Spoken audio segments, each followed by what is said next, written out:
So going into this match, there's a lot of stuff against Palace right now. When you got Glasner coming out saying that he's going to be gone at the end of the year. You've then got him calling out the board in a press conference. Gahey's gone to City. Mateta wants out this month. So they really are coming apart at the seams, which means it's a great time to play Palace. Which, of course, for Chelsea, we know means it's an awful time to play Palace.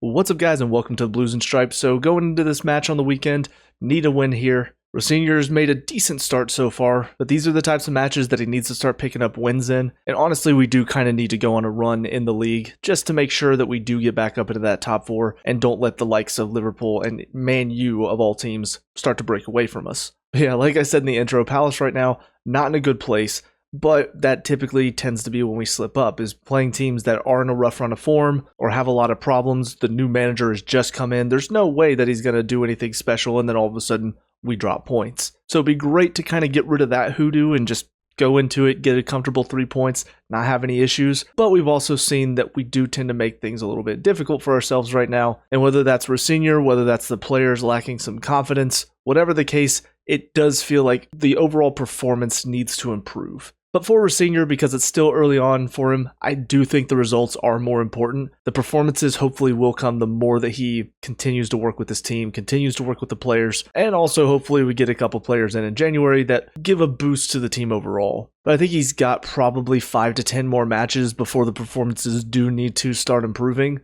or else the fans might get on his back because it is pretty boring to watch right now. And again, it does feel weird that I'm one of the few voices that I can see that are out here going, hey, give him some time. Let's see what he can do. Yes, it doesn't look good. The 1-0 win against Paphos was super boring. But it's like nobody wants to give him any grace despite the fact that he's just gotten here. This is the first time he's come up against such a low block. Everybody's just all doom and gloom about every single performance. I don't understand that. Again, I understand being frustrated with the board and wanting change from the board, but it does feel like the overall feel around the club has just become this, like I said, doom and gloom feel, where even when we win, it's all about, oh, it was just an awful performance. Oh, it's so terrible. This club's going nowhere. Bluco has destroyed our club. I think if you want to see destroyed clubs, you can look at Spurs and Man U. Yes, Man U are actually in a decent run of form, but look at where they were last season. Look at where they were under Amorim. Like, I look at the recruitment for those two clubs, and that's where I go, they don't know what they're doing there. We at least have recruited a lot of very talented players.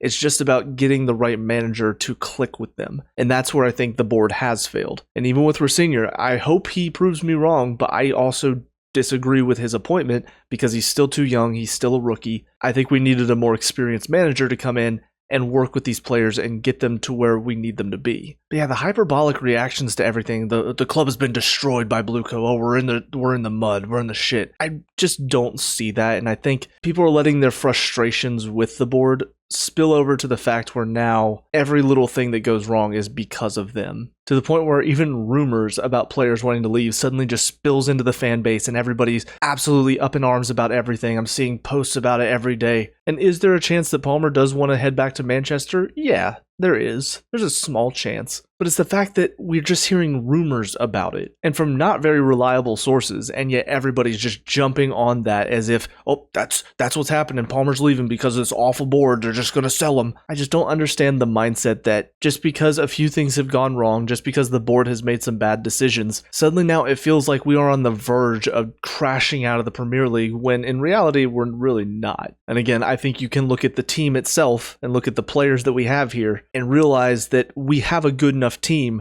to be competing for the title this season. Maresca didn't fail because the board didn't get him the players he needed. Maresca failed because of his own inadequacies and his own refusal to adapt to situations. And people can say whatever they want about the board made him do this and made him do that. But at the end of the day, I think you can look at it and realize if you take everything into account, yes, he might have gotten a lot of suggestions. He might have been told certain things by the medical staff, by the board. But at the end of the day, he's the one that still has a lot of the say in what's going on. He still has to make his own decisions, and I think he made a lot of bad decisions that cost us for a lot of this season. I've said this before, I didn't expect us to win the title this season. I think we needed a little bit more. I do agree we needed to replace Colwill if we wanted to get that chance, but we should have been in and around the title chase, not dropped all the way down for the Champions League chase, just like we were in the prior season. So those are just a few of my thoughts on the board right now because the atmosphere around the club is so heated at the moment. And again, I understand the frustration. I'm not sitting here going, oh, Bluco's doing fine.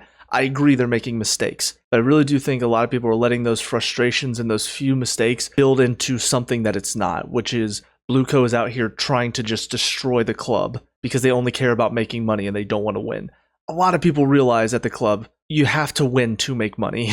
So absolutely call out the board for all the mistakes they make, but I don't think we need to be painting every single match that we win in this negative light and trying to make Rosenior look bad, when in reality, he's still trying to learn here. He's still trying to get this team together because he's very early on, and actually give him a chance to see if he can figure out what to do. Looking ahead to the game this weekend and kind of what my preferred lineup would be. So even though Jorgensen's out, I mean, that doesn't really change my mind. I still think Sanchez should be starting over him. I don't think Jorgensen has done poorly recently in his couple of performances, but I still don't know if I trust him enough because he just doesn't seem to command the box very well. Whereas Sanchez, I think, outside of the Arsenal match, I think he does. Especially because a lot of teams have started relying on the long throw-ins, the corners. You need a keeper who's going to be commanding to make sure that they aren't allowed to do whatever they want in there. In the back line, I think we need to go strong. James at right back, Chalobah, Fofana in the center, Cucurella at left back. In midfield, this is where I think we need to make some changes in matches like this, because we saw against Paphos, going with Fernandez, Caicedo, and James, there's not enough creativity in there, but also going with Caicedo and Fernandez up against Brentford, we saw that as long as you pin back the fullbacks and they're not allowed to invert into the midfield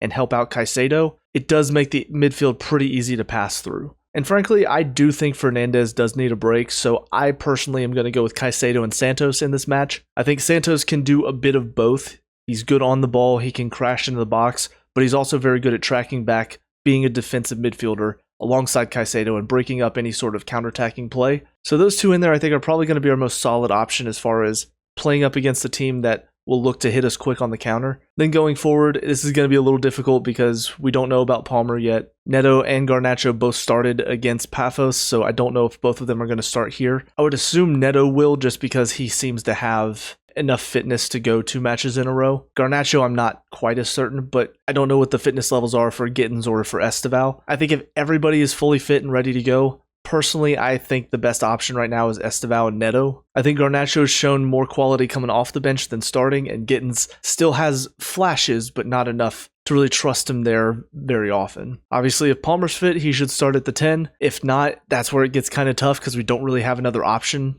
outside of playing Neto or Esteval in there, which we've seen him do before. I'd prefer that over João Pedro. I think João Pedro's looks decent there recently. I still prefer him up top, though, just because it gives the defense something else to worry about. He gives an option with his feet, and it can really mess up that back line, which without Guehi means we might be able to cause some more chaos back there. Yeah, so everybody fit. I prefer Palmer, João Pedro. If Palmer's not fit, I prefer either Esteval or Neto to be in there. But as far as what I expect and hope for this match, I expect it to be a win. I hope that it's a comfortable win. At this point, I would take a narrow 1-0 win, though, to be perfectly honest, because this is the type of match that we tend to have to worry about. I will also say I am disappointed to hear that Asugo is once again out. I even passed a post today that said Asugo was being called Baby Caicedo, when in reality he's Baby Lavia, and right now that's kind of how I'm feeling. I was excited to see him because he did a lot of what Caicedo did, so I was excited to see that. Excited to give Caicedo a break, and now he's just been injured for pretty much the entire season so far. So very frustrated with that. And I do wonder who's at fault there, because our medical team has done a really good job with trying to get James and Fofana back and have them for longer stretches, but we still have issues with Lavia, and now we're having these issues with Asugo, and even Palmer doesn't feel like he's coming back fully fit. You know, now he's dealt with the groin issue, but now he's feeling something in his thigh. So I don't know if the medical team is focusing on certain players while ignoring others, or if it's the players not doing enough themselves to try to get back to their full fitness. Maybe they're not listening to what the medical team is telling them, but that's obviously something that we can only speculate on. I don't think we'll ever truly know who's at fault for a lot of these injuries. But those are all of my thoughts heading into the match tomorrow, so let me know what you guys think down in the comment section below. What are your thoughts going into this? Let me know, we can talk about and discuss all that good stuff. Leave a like and subscribe for future Chelsea previews, reviews, and talks, and until next time, hope you guys have a great day, and I'll talk to y'all later. Peace out.